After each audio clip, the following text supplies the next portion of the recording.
Dimanche 27 février 2022. Cérémonie de recueillement à l'église Saint-Paul de Nanterre. 14h30, récitation du chapelet, animation, la fraternité Notre-Dame sans frontières, la supplique et les suffrages. 15h30, animation des chants liturgiques, les chorales sous la supervision de Yamoïse et les scolas populaires. 16h30, la parole de Dieu et différents témoignages sur l'illustre disparu. 17h30, prière d'intercession par les Saintes Rita, suivie de l'animation des chants. 18h30, prière et fin de la cérémonie. Lundi 28 février 2022. 10h, levée de corps aux pompes funèbres Marbrerie Denis, 53 rue Saint-Louis, 27 000 Évron. 11h, recueillement avec la communauté des Sœurs de la Providence d'Évron. 12h, départ de la dépouille mortelle à l'église Saint-Paul à Nanterre. 13h, arrivée de la dépouille à l'église, recueillement et hommage. 14h30, messe de funérailles, animation, les chorales sous la supervision de Yamoïse et les scolas populaires, les lectures, EPU, l'association cardinale Émile Biayenda. 15h30, départ de la dépouille mortelle pour l'aéroport Roissy-Charles de Gaulle, suivi d'une collation. 17h, fin de la cérémonie.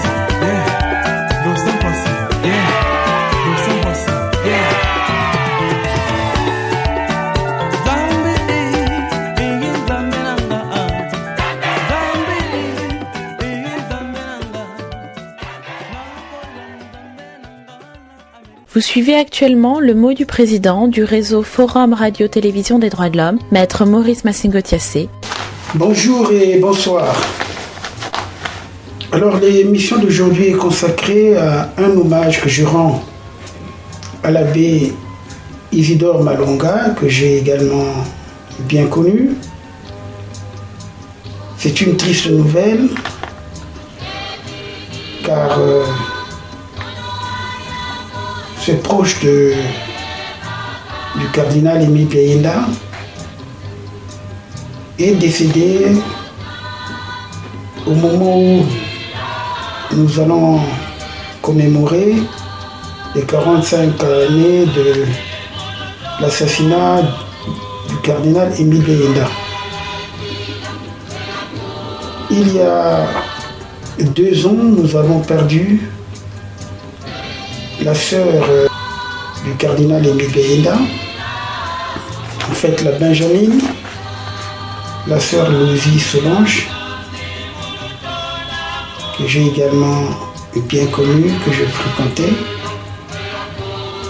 Après également le décès de son frère cadet Antoine Mekomotima. Aujourd'hui, on vient de perdre l'abbé Isidore Malonga, qui a aussi bien connu le cardinal Émile Biayenda. Et d'ailleurs, je peux vous faire un témoignage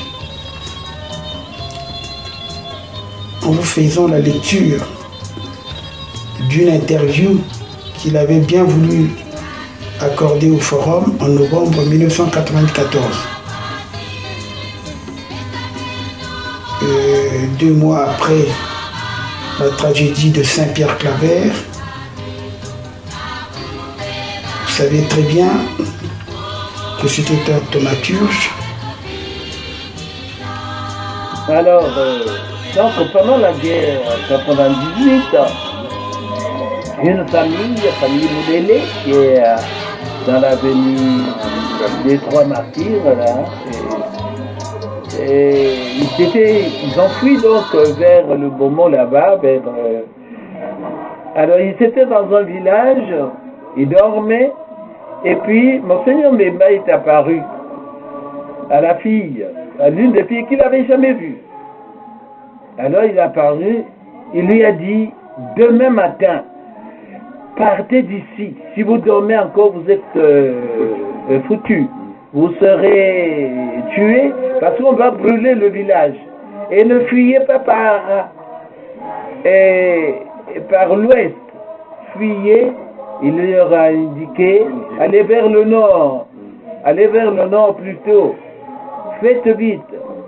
3 fois il est arrivé, le matin se lève, il dit à sa mère, voilà, j'ai vu un prêtre qui nous a dit que demain il faut vite partir d'ici, sinon on risque d'être tué.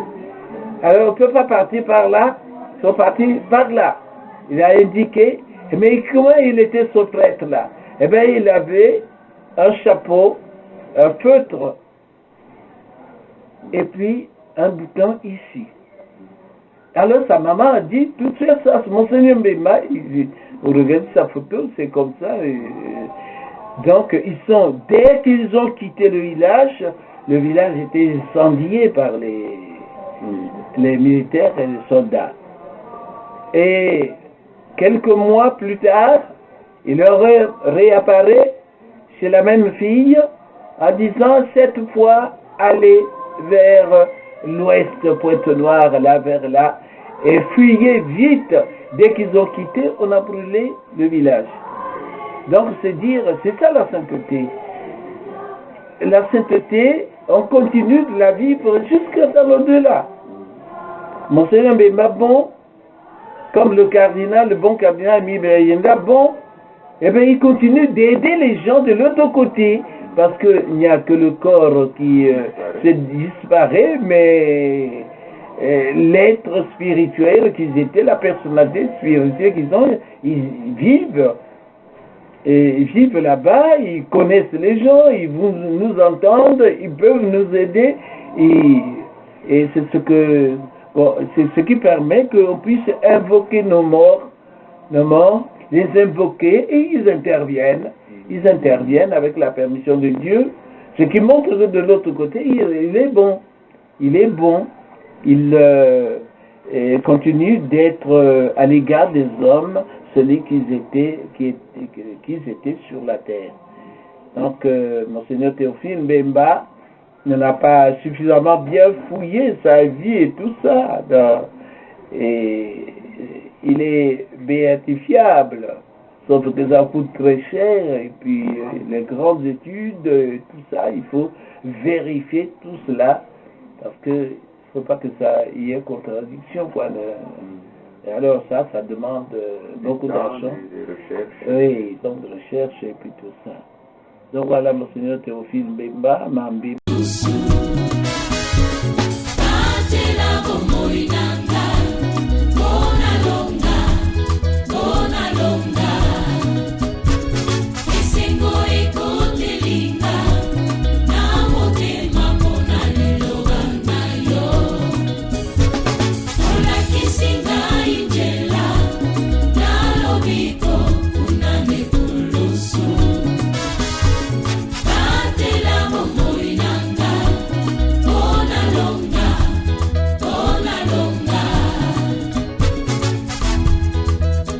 Nabimina molili pe nalamuki kongi esilinga na miso atako etumba ejali monene atako momekano ekomelinga nakolonga Yesu nanga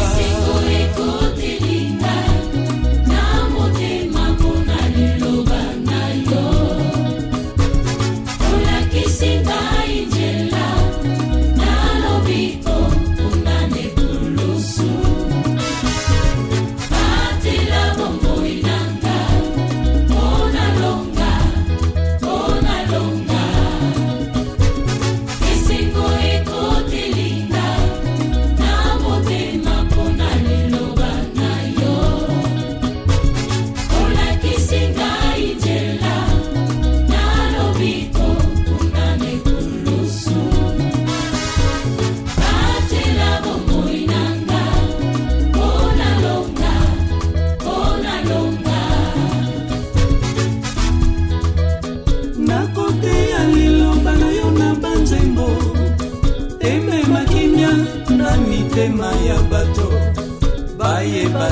ezali na makoki manso kombo na yo ekumisama na mokili mobimba esanjolama o Nzambe na muya Isingo ekotelinga na motema mpona liloba na yo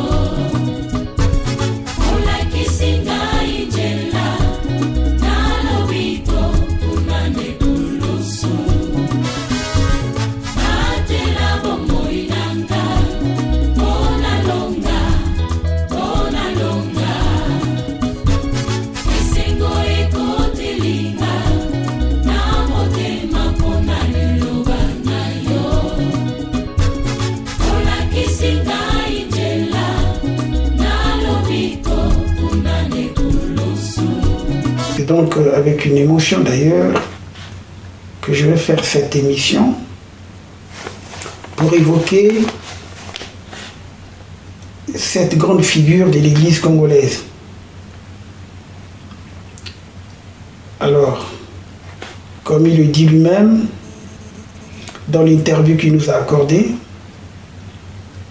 que le Seigneur l'avait appelé pour devenir prêtre en 1955, c'est-à-dire à 20 ans, parce qu'il est né en 1935. C'est-à-dire qu'il est décédé le mercredi 16 février 2022 à Évreux, en France. Alors, donc je vous lis tout précisément ce numéro qui est pour nous mémorable, historique aussi.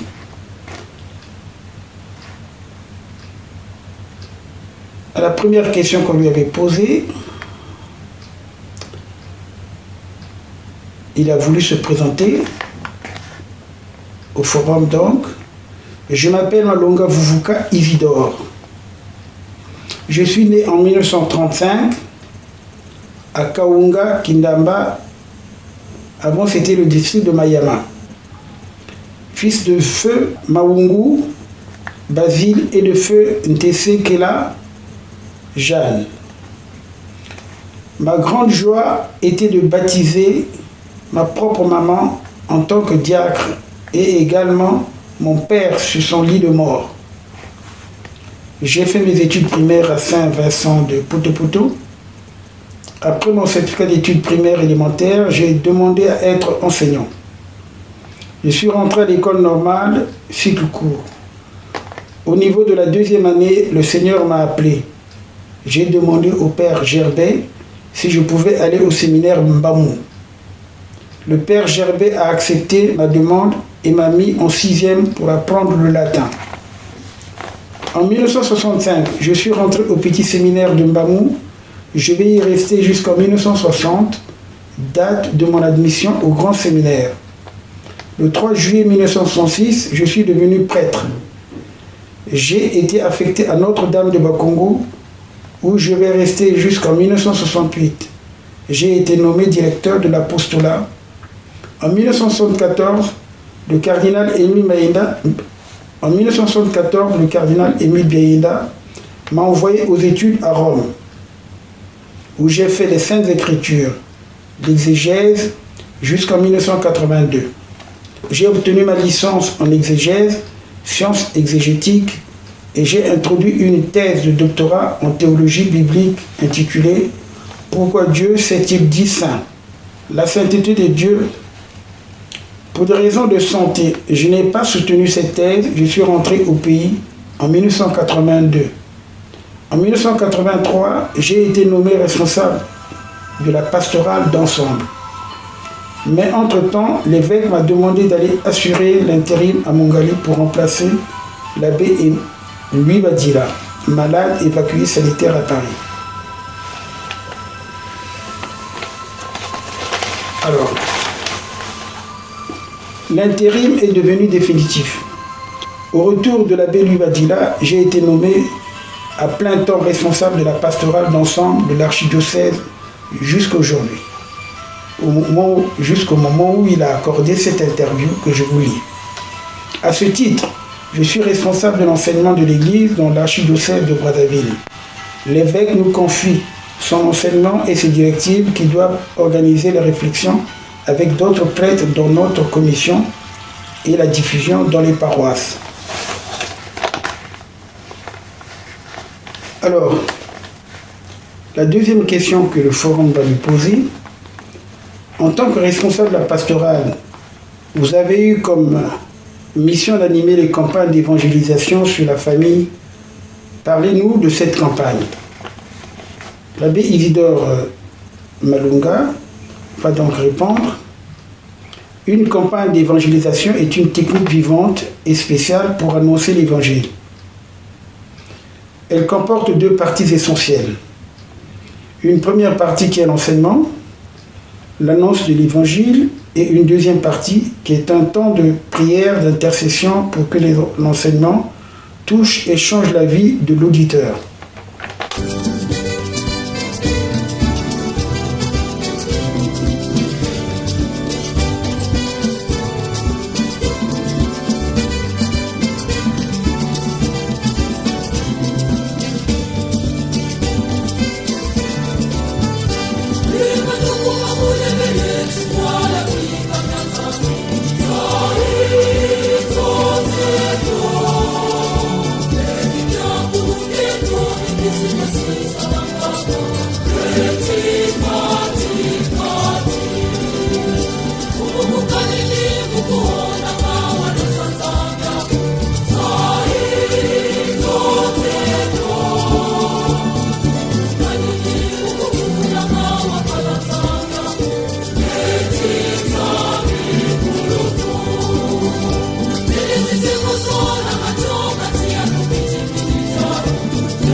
En tant que responsable de la pastorale d'ensemble, le mystère de la famille m'intéresse. Quand je suis rentré après ma formation en Europe, c'était l'année du centenaire. Pendant le centenaire, l'idée principale qui a été soulignée, entre autres, c'est que la vie de la famille n'était pas encore christianisée. En 1983, le pape venait de décréter une fête nouvelle, la fête de la famille, le 25 mai, l'Annonciation de Marie, devienne aussi berceau de la rédemption. Et ceci m'a frappé fortement. Pour acheter le monde, la famille tient une grande place. Ceci est déclaré par le pape lui-même.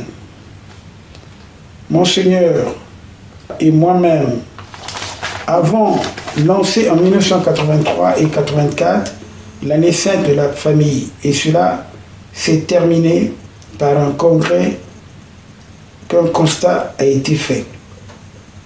Là, il s'agit de Monseigneur Batantou, qui était à l'époque l'archevêque de Brazzaville, qui lui avait confié cette mission. Ça, c'est une parenthèse que je tenais à ouvrir et à refermer. La famille au Congo était une catastrophe. Dans la plupart des familles, les enfants connaissent l'abandon et la malédiction. Beaucoup de parents, beaucoup de milieux familiaux maudissent leurs enfants en disant « Nous allons voir si vous allez réussir, si vous allez travailler, si vous allez construire avec l'argent que vous avez. » C'était l'année du centenaire. Après avoir dépouillé l'enquête, un prêtre marianiste français, étonné, ahuri, choqué, arrivera à dire « Donc vous n'aimez pas vos enfants? Vous les maudissez ?» Et le prêtre a pleuré. Nous qui rions, nous avons constaté que c'était sérieux pour lui. En secouant la tête, il dit « Bien, il y aura beaucoup de nègres en enfer. » Ceci m'a tellement touché, parce que si tu n'aimes pas ton enfant, tu n'aimeras personne. Cela a été pour moi le point de départ, parce que je priais pour les papas et les mamans. À chaque fois à la messe, quand j'entendais les prêtres dire « Prions pour le pape », les évêques, les prêtres, moi j'ajouterai toujours les pères et les mères de famille. Alors ceci deviendra pour moi un leitmotiv, pour dire que j'ai été en quelque sorte envoûté pour le thème de la famille, et cela m'a permis à m'intéresser au thème de la famille. Et plutôt en 1984, c'était l'année de la jeunesse. En 1985 sera l'année du laïcat, où le laïc doit évangéliser dans sa famille. Pour un laïc de missionnalité, c'est la famille.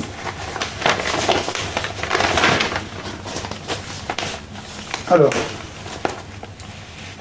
la troisième question donc, que le forum va lui poser, c'est quelle signification donnez-vous à la tragédie de Saint-Pierre Claver? La tragédie du Vendredi Saint fut une surprise totale pour tout le monde, y compris pour le prince des ténèbres, car c'était son heure.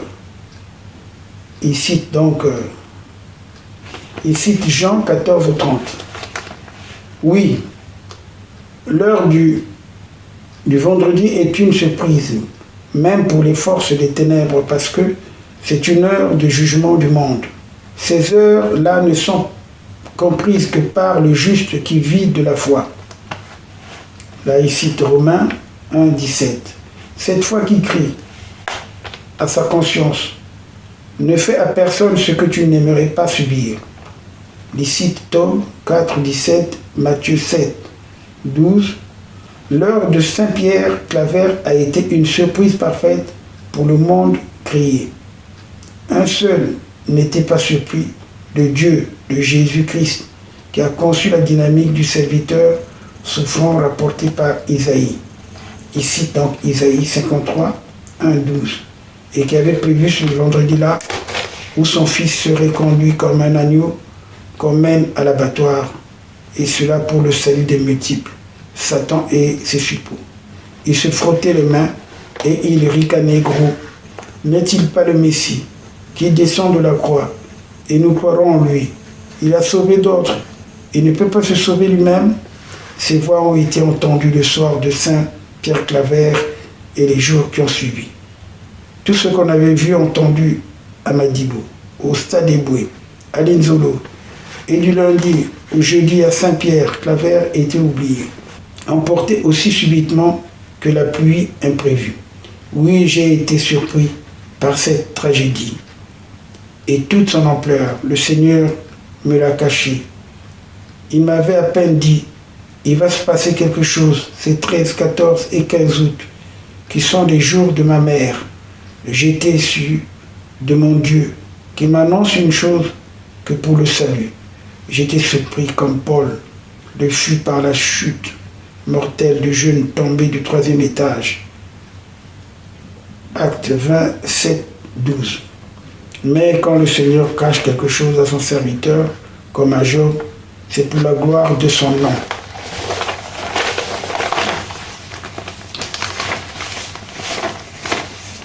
Et là, il cite le pasteur Mbama. Le samedi 13, abasourdi par ce coup et par le nombre de victimes, par en effet, j'ai oublié de vous le signaler, c'est une parenthèse, la tragédie de l'église Saint-Pierre-Claver de Bakongo avait coûté la vie à plus de 123 Congolais.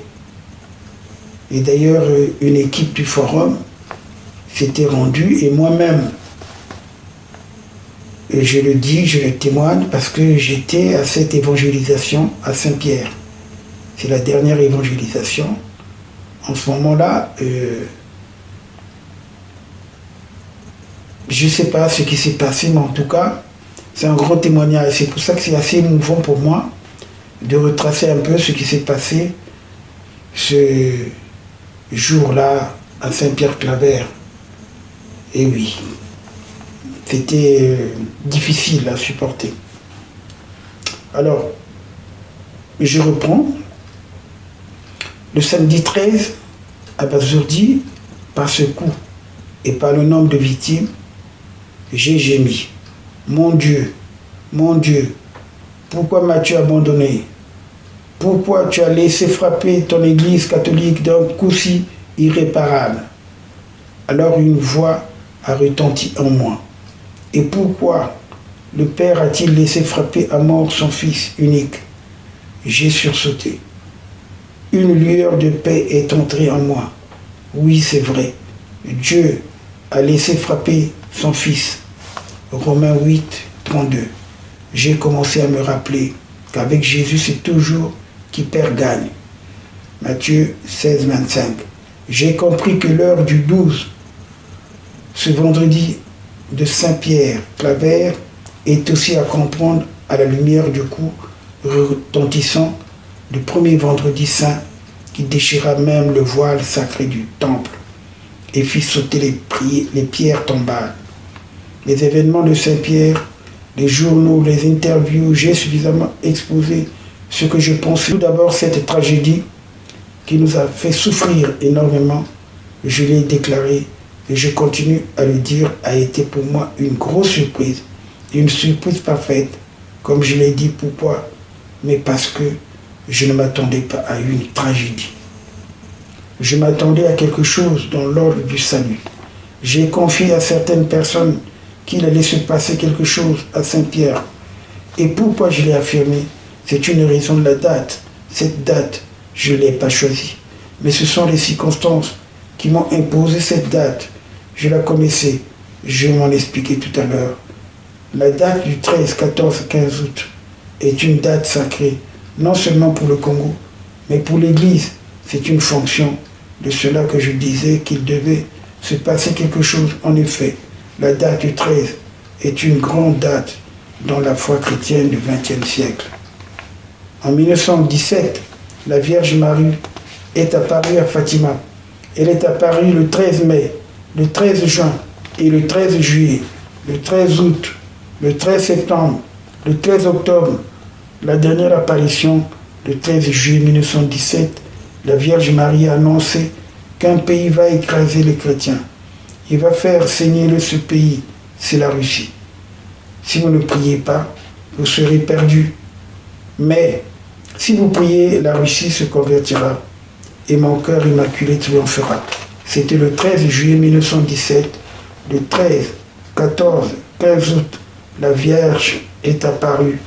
Mais les enfants, les croyants, les 3 petits voyants ont été arrêtés le 12 pour qu'on les empêche de rencontrer la Vierge. C'est donc là déjà un combat. Dans notre pays, le 13, 14, 15 août a été aussi une date de combat. Et c'est à partir de cette date que les forces commanditées par Moscou vont prendre pied au Congo. Notre pays va devenir rouge. À partir de cette date, les 3 glorieuses journées que nous avons connues, j'ai été sensibilisé par les dates 13, 14, 15 août. Ici chez nous, il y a encore une autre date, c'est que le Congo va être consacré au cœur immaculé de Marie qui avait parlé à Fatima. Et ça a été fait au 10e anniversaire de sa parution de Fatima en 1927. Le 16 janvier, c'est un pape saint qui a écrit. On ne lui avait pas demandé, il a écrit à Brazzaville en disant « Consacrez le vicariat de Brazzaville au cœur immaculé de Marie, où votre dame des victoires. Quand j'ai programmé la campagne d'évangélisation, j'ai choisi cette date exprès. J'avais prévu pour la banlieue de Brazzaville, sud à Madibou, du 4 au 10 juillet. Zone Brazzaville Nord, du 18 au 24 juillet. Au Stade des Boués, zone Brazzaville Sud, du 1er au 7 août. À Saint-Pierre-Claver. Or, entre-temps, les évêques ont décrété que le 7 août, on devait faire des ordinations sacerdotales.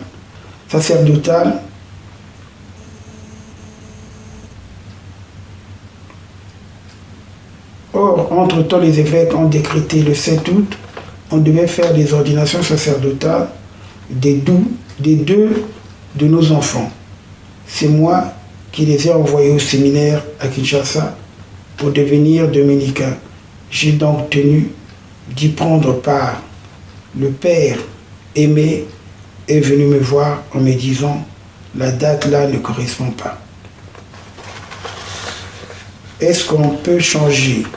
Est-ce qu'on ne peut pas changer ?»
Est-ce qu'on ne peut pas changer de déplacer? Nous allons faire la campagne du 1er au 6 août, c'est-à-dire nous allons arrêter samedi. Comme ça, dimanche, nous irons tous. Le père Aimé n'a pas voulu cette proposition.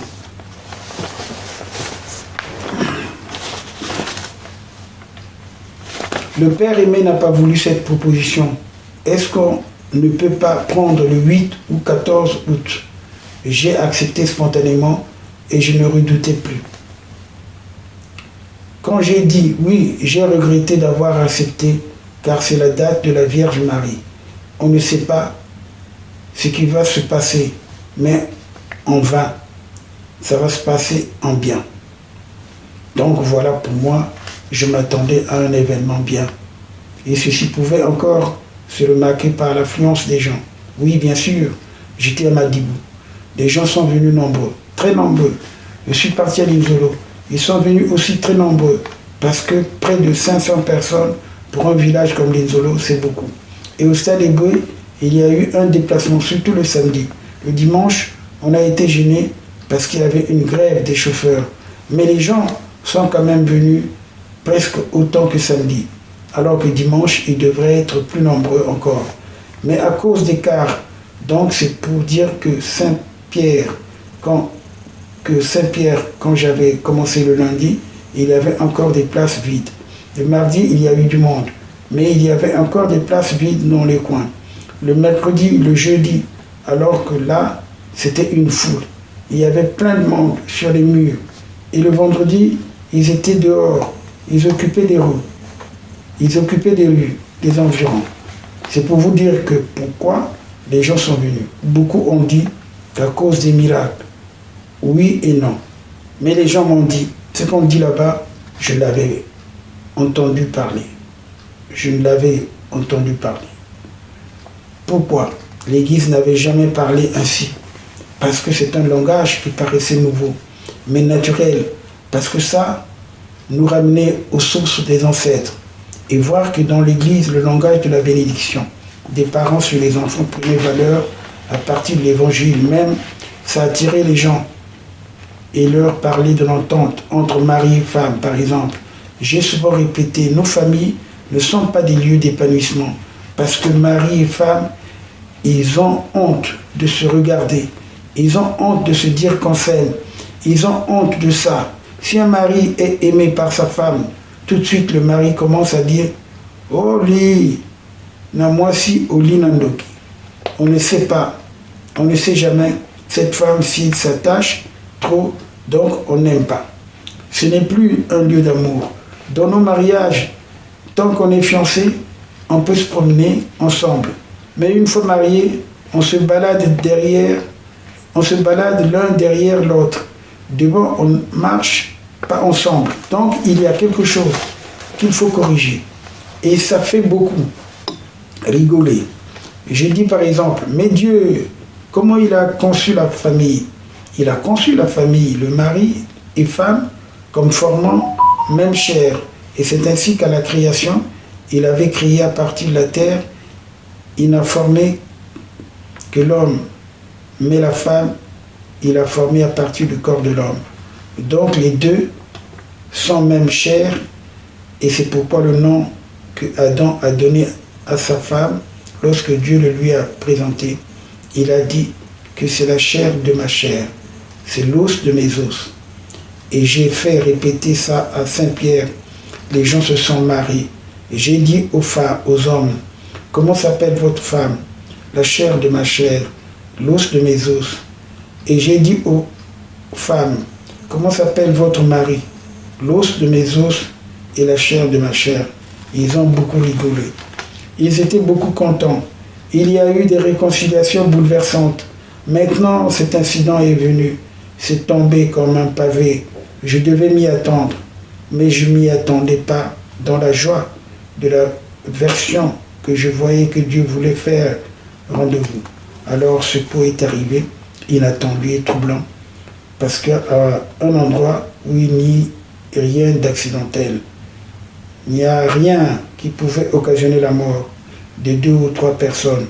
Il y a eu quand même 142, plus exactement 123 qui soient mortes à moins de 40 minutes. Or, un homme pour étouffer, il faut quand même du temps. Surtout que c'est les corps qui s'empilaient, alors il y avait de l'air. S'ils étaient dans l'eau, on parlerait autrement. Moi, je suis sorti quand l'incident a eu lieu et qu'on est venu me dire qu'il y avait des morts là-bas. J'ai vu dans l'église les corps qui étaient là. J'ai prié sur ces corps. Certains se sont relevés et d'autres non. J'ai pris ma voiture pour aller chercher la Croix-Rouge. Je suis sorti à l'endroit où l'on disait qu'il y avait de l'eau. Non, les gens étaient là. On ne voyait pas qu'ils plongeaient jusqu'aux chevilles. Je suis parti là où il y avait de l'eau. C'est en face de la petite porte, la porte secondaire, mais dans la rue qui va vers le temple des protestants. Là, il y avait beaucoup d'eau, mais c'est pas là-bas où ils sont partis tomber. Ils sont tombés à la porte. Et à la porte, on ne peut pas dire qu'il y avait un flac d'eau qui puisait. Non. Alors, je suis parti à Mongali, appeler la Croix-Rouge. C'était barricadé. Il n'y avait pas de permanence. Je suis revenu et c'est en rentrant qu'on me dit que l'abbé, monsieur l'abbé, puisque tu as une voiture, il y a des corps là-bas. J'ai pris ces corps. Ils étaient 2. Et avec 2 jeunes gens, nous sommes allés à Makelele. Là, on nous a dit, peut-être qu'ils peuvent être sauvés. Mieux vaut aller au CHU. Je suis arrivé là. C'est là que je vais découvrir que l'hécatombe était horrible. Donc je reviens m'interrogeant. Je m'interrogeais. Comment cela? Et toute la nuit, je n'ai pas dormi. Je suis resté comme ça. J'entendais les cris des femmes qui pleuraient de l'autre côté, tant autour de Saint-Pierre, et le matin et la journée du 13, l'évêque est venu voir. C'est là que je vais entendre quand même quelque chose. J'étais en train de gémir dans mon cœur. Je disais, mon Dieu, pourquoi tu m'as abandonné et pourquoi tu as livré ton Église par un coup si irréparable? En ce moment-là, j'ai entendu pourquoi le Père a-t-il laissé frapper à mort son Fils, son unique. Alors, en ce moment-là, je suis revenu en moi et dans ma foi, dit, mais tiens, mais oui, le Père n'a pas hésité de livrer son propre Fils unique pour le salut du monde. Alors, aujourd'hui, il livre son Église, l'Église catholique, parce que l'Église catholique qui tient le salut malgré ses imperfections. Mais c'est l'Église catholique qui remonte à Simon-Pierre. C'est elle qui devait être frappée. Alors j'ai compris que la date du 12 août, c'était un vendredi. C'était un vendredi, et cela, que le Christ, le vendredi donc, est mort. Lorsque la voix m'a dit cela, il m'a rappelé que quand on veut travailler avec Dieu, il faut se préparer aux surprises. Parce qu'il a dit, si tu veux venir à ma suite, eh bien, réunis-toi. Sois prêt à livrer ta vie. Sacrifie-moi ta vie. Avec le Christ, le principe pour celui qui sauve son âme est celui qui perd gagne. Il a dit. Et il a bien affirmé que celui qui veut gagner sa vie la perdra, et celui qui accepte de la perdre la sauvera. Matthieu 16, 25, et c'est les conditions pour suivre justement Jésus-Christ. Quand j'ai compris cela, je me suis dit, il y a du salut dedans. Mais j'attendais ce salut autrement. Mais lui, l'homme, propose, Dieu dispose, comme il entend. Il a disposé que ce soit par la mort des innocents. Vous vous rendez compte que la plupart des victimes sont des enfants de 9 mois, dont un porte mon prénom, Mbila Isidore. On lui a donné mon prénom comme par hasard. Jusqu'à 12 ans, c'est presque 60 victimes. Et jusqu'à 24 ans, ça fait 77. Le reste, c'est de 30 à 40, et puis à 76 ans. C'est pour dire que c'est le sacrifice des enfants. Et Dieu ne pouvait frapper que les innocents pour sauver les coupables. Il a toujours fait. Il a fait pour son enfant qui serait plus innocent que lui. Et il continue de le faire. C'est ce qui veut dire que ce coup, comme le coup de Vendredi Saint, ce coup sauve le monde. Pour le moment, nous ne percevons pas cela. Mais ce salut est un salut radical qui va regarder les années l'an 2000 et au-delà, parce que c'est un coup initial. Ce coup, je n'hésite pas à le dire, que c'est un coup contre Satan. Comme le Vendredi Saint, c'était un coup contre Satan.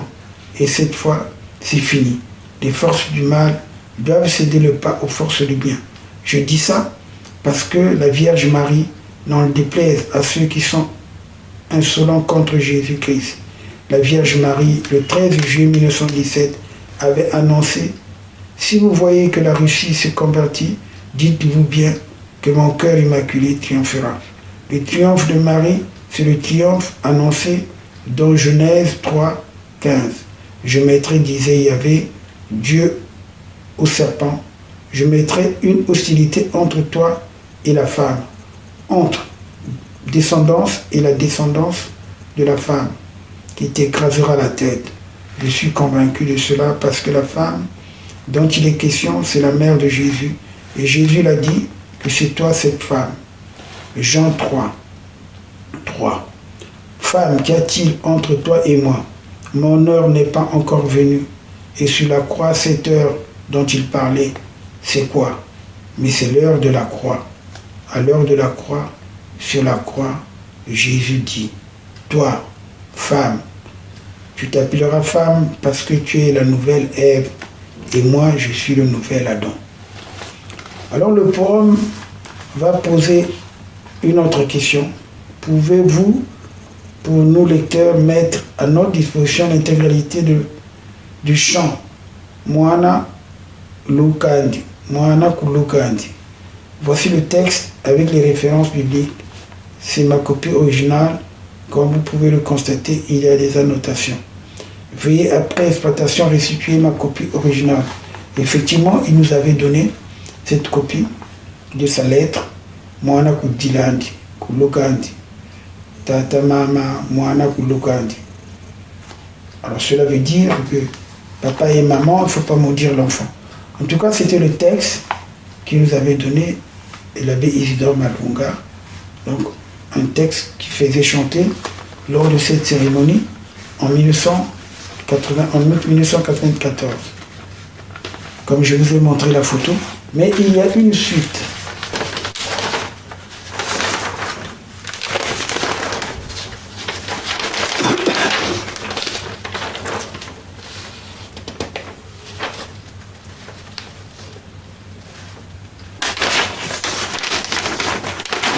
La suite sera dans le numéro donc de décembre 1994. Comme je vous le montre, je vous le présente. Donc cette interview que je viens de vous lire en première partie, dans ce numéro archivé du forum, vous savez bien, nous avons les archives en bonne place. Alors toi, voilà. Nous continuons donc avec ce serment.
Donc je continue donc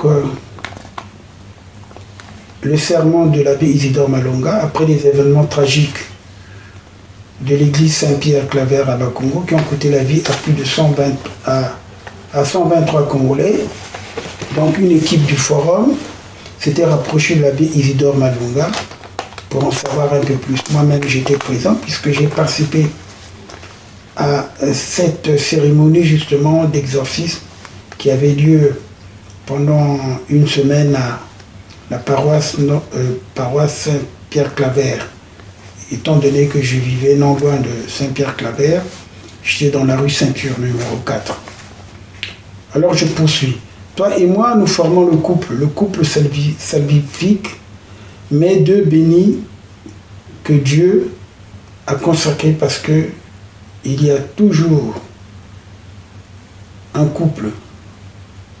Il a commencé le monde par un couple qui nous dit que Jésus est le nouvel Adam et la nouvelle Ève. Où est-ce qu'elle est? Jésus l'a désignée. Il ne l'appelait plus sa mère, il disait femme. Donc c'est elle qui est la femme. Et l'Apocalypse vient confirmer cela. L'Apocalypse 12, 1, 17, c'est là qu'il montre le spectacle. Une femme qui est en grossesse, qui devait engendrer l'enfant. Le roi qui devait diriger le monde. Et l'enfant naît. En face, il y a le dragon qui attendait de dévorer cet enfant. Mais il ne pouvait rien. Il dit que l'enfant est né, il a élevé au ciel pour dire que comme l'avait dit Jésus dans un passage de Saint Jean, il dit voici l'heure, le prince de ce monde va venir, mais contre moi il n'a rien. Il n'a rien contre moi. Mais contre qui? Contre la femme et sa descendance. Alors nous voyons dans l'Apocalypse chapitre 12, cette femme qui sera aux prises avec Satan. Mais Satan ne pourra pas l'atteindre. Parce que comme le dit le Coran, Marie c'est l'Immaculée Conception. Marie c'est l'intouchée du diable, dit le Coran. le Coran du musulman. Ils ont reconnu ça. C'est la seule personne qu'ils vénèrent, cette femme-là. Mais cette femme est venue annoncer en 1858 à Lourdes qu'elle est Immaculée Conception, comme l'avait décrété l'Église. C'est pour dire que c'est cette femme qui était la lutte, comme c'est ce mois d'août, c'est son mois, le mois de l'Assomption. Je n'hésite pas avec mon esprit catholique, ma foi catholique, que c'était l'heure de la femme. Et la descendance, c'est aussi le symbole de la famille. Parce que la famille, dans la Bible, est désignée comme la maison du mari. Et la maison du mari, c'est la femme entourée de ses enfants. Psaume 113, 8. Donc, pour vous dire que l'année de la famille semble être un rendez-vous qui remonte à Dieu. C'est Dieu qui a voulu ça, pour que les Nations Unies choisissent cette date comme année internationale, demandant à tous les hommes de la terre de se tourner vers la famille. Et pour décréter cela, il prend une date qui tombe justement le 8 décembre 1993. Et le 8 décembre, c'est la fête de l'Immaculée Conception. Le pape aussi décrète. Il prend la date du 2 février, qui est la date où on célèbre Jésus-Christ, le Fils de Dieu, qui rentre en chair et en os dans le temple. Voyez donc, c'est là les deux personnages qui sont les plus indiqués dans le mystère de la famille, à savoir la femme et l'enfant. La descendance, ils sont engagés, ils ont signé l'année internationale de 1994. Alors, je suis en droit de penser que ça peut être un rendez-vous qui risque de faire tache d'huile dans l'histoire religieuse de l'humanité. Car c'est Dieu qui a créé les familles et qui doit sauver les familles. Alors c'est pourquoi je suis heureux. Je chante alors cet événement qui me donne une seule tristesse, que mon peuple ne soit pas mûr parce qu'il est incapable de gérer l'accidentel et le volontaire. Oh, on confond cela et ça me trouble parce qu'on ne peut pas vivre la démocratie sans cette dimension-là. Savoir n'est pas du droit. Ce qui est juste et ce qui est injuste. Or là, un accident qui n'est pas voulu ne peut pas être incriminé à quelqu'un qui n'a pas voulu cela. Ceci aurait pu arriver dans un stade, comme ça arrive souvent, que le match soit interrompu par une pluie. Et il peut arriver qu'il y ait des morts en sortant. Mais il ne viendra à personne de dire que c'est à cause de ces joueurs-là que les nôtres sont morts. Personne n'aurait dit ça. Non, cela, parce que c'est l'Église catholique, on se permet de faire n'importe quoi. On n'aurait même pas fait si c'est des sectes. Et il y a des sectes qui font assassiner les gens. Ils ne sont même pas poursuivis. Eh bien, comme c'est l'Église catholique, les gens ont levé le temps. Ceci montre l'immaturité de notre peuple pour vivre la démocratie qui reconnaît à chacun les devoirs et ses droits. De reconnaître à chacun ses devoirs et ses droits et ce qui manifeste cela. Par exemple, vous pouvez être en voiture, vous vous promenez, vous arrivez quelque part, vous ralentissez, même vous vous arrêtez, et puis voici qu'un enfant sort de la parcelle, sans regarder, vient se cogner contre votre voiture, tombe à la renverse par la faute, mais les gens sortiront pour brûler la voiture, sans pour autant demander celui qui avait tort ou raison. Non, pourvu, puisque c'est mal, mon enfant est mort, mon enfant est blessé, toi aussi, il faudrait que je te blesse, que tu aies raison ou pas, que tu as tort ou que tu as tort. Alors, c'est troublant, troublant, 3 fois troublant, que ça montre un recul. Nous sommes un peuple enfant, même pas enfant. Je ne sais comment qualifier cela, et ça montre que nous n'avons d'éducation à la justice. Comme vous le dites souvent, Maître Tchassé, il faut une initiation à la connaissance juridique pour permettre une meilleure compréhension de nos droits et devoirs. C'est pour cela, vos initiatives, là il s'adressait à moi, puisqu'effectivement j'étais présent lors de cette interview. Allez, il va poursuivre. Nous sommes un peuple enfant. Même pas, je ne sais comment qualifier cela. Et ça montre que nous n'avons pas d'éducation à la justice. Comme vous le dites souvent, Maître Tchassé, il faut une initiation à la connaissance juridique pour permettre une meilleure compréhension de nos droits et devoirs. C'est pour cela, vos initiatives dans le sens de la promotion des droits de l'homme sont à féliciter et à encourager. Voilà ce manque d'éducation m'attriste.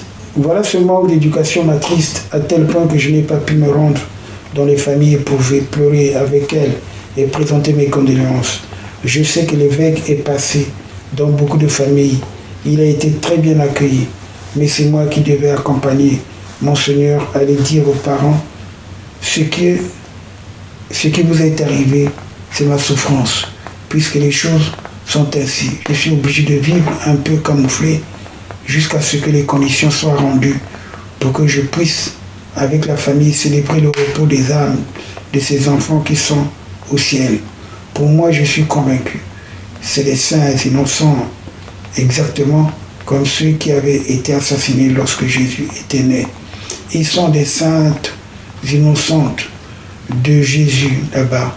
Ici, des saints innocents du mystère de la famille et de la femme et sa descendance. Et moi, je les invoque et j'ai fait leur liste de telle sorte que du plus jeune au plus vieux. Alors la dernière question donc que le forum va poser à Monseigneur Isidore, plutôt à l'abbé Isidore Malonga, c'est celle-ci. Compte tenu de la tragédie de Saint-Pierre, pensez-vous que la campagne d'évangélisation pourrait-elle se poursuivre? Et donc la dernière question de l'abbé Isidore Malonga, la campagne doit se poursuivre. La campagne doit se poursuivre, ce qui a été prévu à cette date qui devait se terminer non pas à Saint-Pierre, mais qui devait se terminer par une célébration de toutes les familles au Stade Eboué. La messe devait être présidée par l'archevêque de Brazzaville pour lancer l'année 94-95, où toutes les paroisses, tous les chrétiens, tous les hommes de bonne volonté seront invités à travailler sur la réalité de la famille en vue d'aboutir par cette sorte de droit chrétien de la famille ou directoire de la famille chrétienne. Donc le travail doit se continuer. Les évêques l'ont dit. Dès le lendemain, ils ont dit c'est un travail qui doit se poursuivre. Ça va se poursuivre un peu tard, car pour le moment, on laisse un peu décanter les choses, mais ça va se poursuivre en bonne et due forme, avec tous les prêtres, fait qu'avec une sensibilisation, avec l'appui de l'archevêque et de toute l'Église, nous allons pouvoir faire cela. Mais ceci se fera un peu tard, pendant l'Avent, le temps qui prépare Noël. C'est le temps le plus indiqué pour la famille, à savoir que le 8 décembre, nous allons célébrer la femme et sa descendance. C'est donc déjà la famille. C'est donc déjà la famille. Nous allons célébrer l'enfant Jésus avec tous les enfants, parce que tous les enfants sont des petits Jésus, des petits Messies qui naissent dans la famille. Nous allons célébrer le jour de la Sainte Famille, le 30 après Noël, normalement le dimanche entre la Noël et la Bonne Année. Mais comme Noël est dimanche, et le dimanche suivant c'est le 1er de l'an, on va célébrer ça, donc le 30 décembre. Donc nous allons continuer cela. Et c'est prévu aussi qu'il y aura assemblée de prière dans le sens de Saint-Pierre. Peut-être ça ne se fera pas à Saint-Pierre, ça se fera quelque part, on demandera une sécurité parce que nous sommes dans un pays où règne l'insécurité. Nous allons donc continuer ce travail et de temps en temps, il y aurait des campagnes d'évangélisation. Pendant la campagne, c'est autre chose qu'un entretien de ce genre. La campagne est une intervention directe de Dieu. On n'annonce pas les vérités de la foi. On annonce l'événement du salut. C'est-à-dire le salut doit arriver chez toi et pour que cela arrive, voici les conditions. Maintenant, chacun doit se dire, mais qu'est-ce que je dois faire? Accepte les conditions, change la vie, remodifie la vie et alors tu seras pardonné. C'est dit dans les actes. Convertissez-vous et faites-vous baptiser au nom de Jésus pour avoir la rémission des péchés et recevoir le don de l'Esprit Saint pour devenir bon serviteur de Dieu. Donc pendant ce temps-là, je sais que j'ai eu quelques confrères qui ont dit, voyez, ça ne fait pas des vraies conversions. Ils ne savent rien. Ce que j'ai vu des gens qui sont chrétiens avec sa femme, vous direz que c'est superficiel. Je ne sais pas quand est-ce que vous saurez que quelqu'un d'Israël parle sérieusement. Alors pour moi, on devait agir par des campagnes. Ça sera restreint. Dans cette zone, on invite des gens, ils arrivent, ceux qui se convertissent prennent l'engagement. Je m'engage à ce que je n'ai pas fait, je veux le faire. Ce que j'ai déjà fait, je veux le modifier pour que changement de vie, pour qu'il y ait changement de vie. Ça ne sera plus comme avant cette campagne. Je suis convaincu que la page est tournée et le monde doit se modifier au Congo. Voilà donc, je viens de vous lire le numéro consacré à l'abbé Isidore Malonga qui vient de nous quitter et dont je garde un meilleur souvenir, des bons sentiments. C'est un prêtre qui était un grand exorciste de l'archidiocèse de Brazzaville. Il s'est éteint à l'âge de 87 ans. Voici donc terminé cette interview que je viens de vous lire de l'abbé Isidore Malonga qui vient de nous quitter le mercredi 16 février 2022 à l'âge de 87 ans. Paix à son âme. Merci. C'était l'hommage donc du forum en vous faisant la lecture de l'interview qu'il nous avait accordée en octobre 1994. Merci.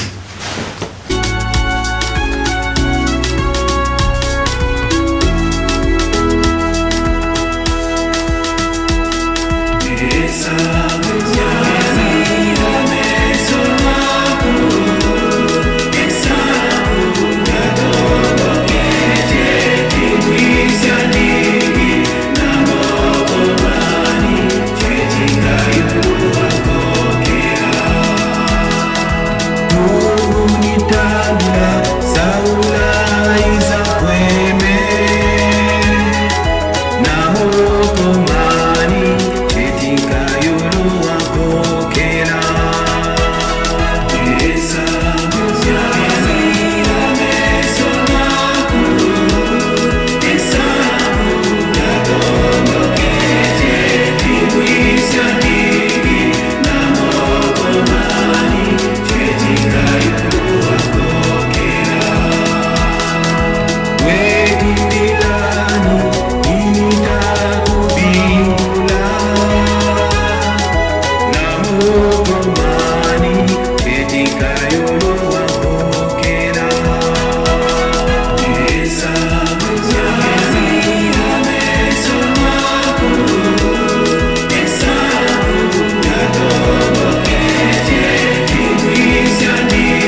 batelaka ngai bipai biso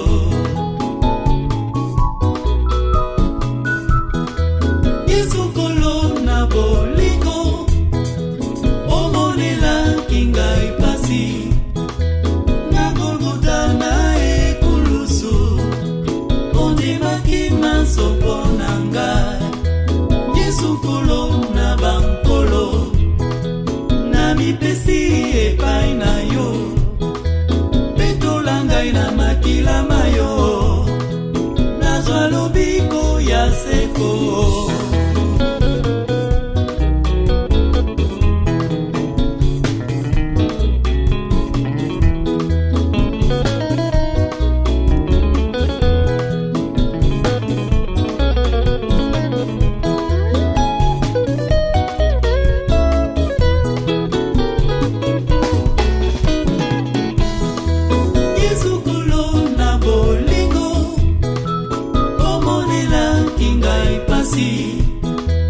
na Golgota na ekulusu ondimaki masopo na ngai Yesu kolo na bankolo na mipesi epai na yo petola ngai na makila mayo nazwa lobiko ya seko na ye epai na yo na bosembo Ngai na etumba oyo banzela mabe na tipembeni kotika ngai te na ye epai na yo na bosembo bikisa ngai na etumba oyo banzela mabe na tipembeni kotika ngai te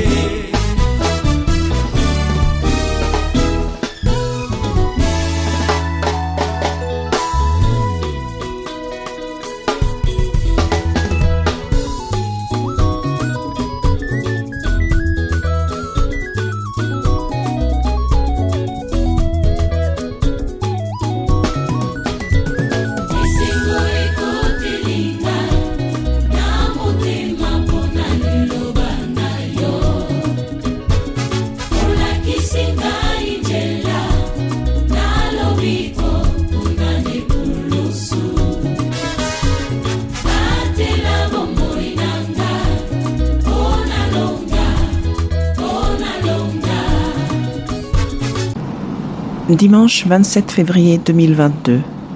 Cérémonie de recueillement à l'église Saint-Paul de Nanterre. 14h30, récitation du chapelet, animation, la fraternité Notre-Dame sans frontières, la supplique et les suffrages. 15h30, animation des chants liturgiques, les chorales sous la supervision de Yamoïse et les scolas populaires. 16h30, la parole de Dieu et différents témoignages sur l'illustre disparu. 17h30, prière d'intercession par les Saintes Ritas, suivie de l'animation des chants. 18h30, prière et fin de la cérémonie. Lundi 28 février 2022. 10h, levée de corps aux pompes funèbres Marbrerie Denis, 53 rue Saint-Louis, 27 000 Évreux. 11h, recueillement avec la communauté des Sœurs de la Providence d'Évreux. 12h, départ de la dépouille mortelle à l'église Saint-Paul à Nanterre. 13h, arrivée de la dépouille à l'église, recueillement et hommage. 14h30, messe de funérailles. Animation, les chorales sous la supervision de Yamoïse et les scolas populaires. Les lectures, EPU, l'association cardinale Émile Biayenda. 15h30, départ de la dépouille mortelle pour l'aéroport Roissy-Charles de Gaulle, suivi d'une collation. 17h, fin de la cérémonie.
eyebani na moto te ekozala soki ntango nini mutu tomoi komingengela ntango iso kina kozonga na ye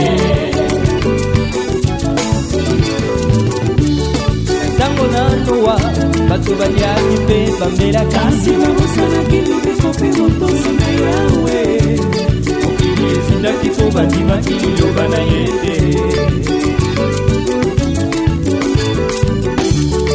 ntango na noa bato baliaki mpe bambelaki kasi bakosalaki libeko mpe motosi na yawe mokili ezindaki mpo bandimaki liloba na ye te ozongi na nkolo yesu eyebani na moto te ekozala soki ntango nini mutu tomoi omikengela ntango iso kino kozonga na ye ozongi na nkolo yesu eyebani na moto te ekozala soki ntango nini mutu tomoi omikengela ntango iso kino kozonga na ye ekozala nde somo na mokolo yango yekoyo kozala wapi nalifelo to nalola yo nde kososola kozongi na nkolo yesu na mokili eyebani te ekozala nde somo na mokolo yango yekoyo kozala wapi nalifelo to nalola yo nde kososola kozongi na nkolo yesu na mokili eyebani te ozongi na nkolo yesu eyebani na moto te ekozala soki ntango nini mutu tomoi komindengela ntango iso kino kozonga na ye ozongi na nkolo yesu eyebani na moto te ekozala soki ntango nini mutu tomoi komindengela ntango iso kino kozonga na ye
Yesu, eyebani na moto te, ekozala soki